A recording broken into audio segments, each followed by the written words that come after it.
Sambil bertaruh nyawa, sejumlah kendaraan bermotor nekat putar arah dan melawan arus agar terhindar dari razia petugas kepolisian di Jalan Letjen Suprapto, Kemayoran, Jakarta Pusat.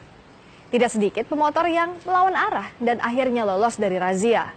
Namun sejumlah pengendara motor yang nekat menerobos kemacetan dan menabrak mobil ini akhirnya tertangkap petugas.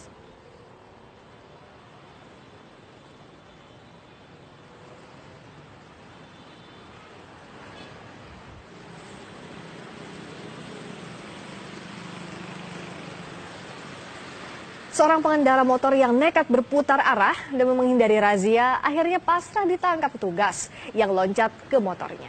Dalam operasi ini membuat pihak kepolisian harus ekstra kerja keras untuk mengejar pengendara yang berusaha kabur saat akan diberhentikan. Dalam operasi yang digelar selama 2 jam, polisi menilang sedikitnya